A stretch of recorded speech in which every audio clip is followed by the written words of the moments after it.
Now, imagine this. You're in the middle of World War II, but instead of a rifle or a machine gun, you're armed with a longbow, a broadsword, and a set of bagpipes. Sounds crazy, right? Well, that was the reality for one soldier. John Malcolm Thorpe Fleming Churchill, better known as Mad Jack Churchill. Born in Hong Kong in 1906, Jack Churchill wasn't your typical soldier. He was bold, eccentric, and definitely not afraid to break the rules. He graduated from the Royal Military Academy Sandhurst in 1926 and joined the British Army, eventually being posted to places like Burma. But even during peacetime, Jack was anything but ordinary. While stationed in Burma, Jack got a little restless. So, what does a restless soldier do? He masters archery, learns to play the bagpipes, and get this, he rides his motorcycle across the entire Indian subcontinent. Oh, and in the late 30s, he even dabbled in modeling and became a movie extra. And fun fact, he competed in the World Archery Championships in 1939. But when war came knocking, Jack wasn't content to just sit out.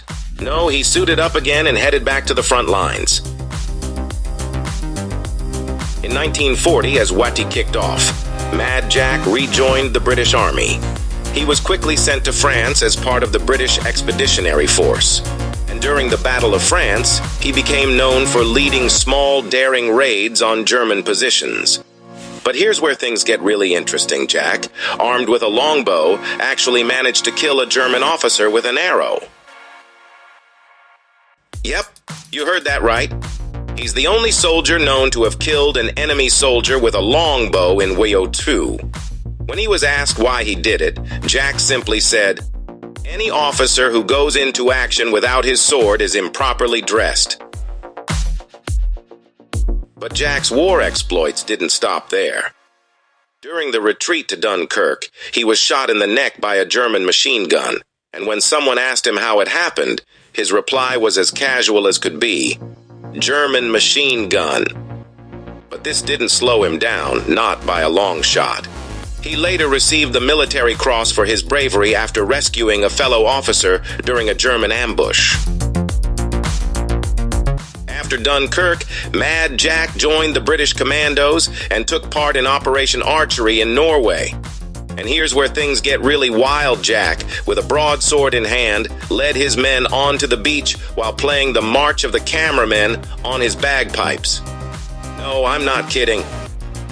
And guess what? The mission was a success. The Germans were defeated, prisoners were captured, and artillery was destroyed. Jack's leadership was so bold that he earned a second Military Cross for his bravery. Now, in 1943, in Italy, Jack pulled off another daring move.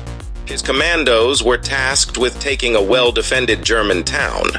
The odds were stacked against them. Jack was outnumbered, but he still came up with a genius plan. Instead of sneaking around, he had his men shout, "Commando!" in all directions to make the Germans think they were up against a much larger force. The result? 136 German prisoners, and Jack even captured a mortar crew with his broadsword. True to form, Jack quipped afterward, "I maintain that as long as you tell a German loudly and clearly what to do, if you are senior to him, he will cry Jawohl and get on with it enthusiastically and efficiently." Even when he was captured by the Germans in Yugoslavia, Jack kept his cool. He convinced them that he was a relative of Winston Churchill, because, you know, why not? Later, in Sachsenhausen concentration camp, he made a dramatic escape. He crawled under barbed wire, trekked 150 miles through the Alps, surviving on vegetables from gardens along the way. After 8 days, Jack found American forces and made it back to England. But Jack wasn't done. Even though the war in Europe was winding down, he headed to Burma to join the fight against Japan. But by the time he arrived, the war had already ended with the dropping of atomic bombs. He was less than pleased. He famously said, "If it wasn't for those damn Yanks, we could have kept the war going another 10 years. After the war, Jack wasn't done seeking adventure. He served in Palestine in 1948, and during an ambush on a Jewish medical convoy, he marched straight under fire to offer evacuation. With just 12 men, he grinned like a madman, convinced that a smile was the best way to avoid getting shot." Jack Churchill's story is one of courage, wit, and total disregard for convention. Whether he was charging into battle with a sword or playing bagpipes to rally his men, he was a one-of-a-kind soldier. That's why he'll always be remembered as the man who fought with a longbow, a sword, and bagpipes, a true legend of World War II. So the next time you think of WWII heroes, remember Mad Jack Churchill, a man who proved that, in war, sometimes it's the unexpected weapons that make all the difference. Thanks for watching.